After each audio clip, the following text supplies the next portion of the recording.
You can't tell me that Google's not paying attention to everything that we do online. There's no way. There's no way that you can tell me that it's not. Because anytime you search for anything, all of a sudden, you see tons of ads and information about what you were just searching for everywhere on every social media platform. And no, I'm not a conspiracy theorist, but I mean, it's reality. It's what I see every day.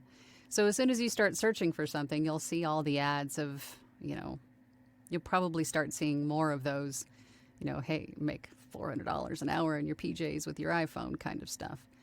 So just know that that stuff is out there, and it's mainly that kind of stuff is clickbait.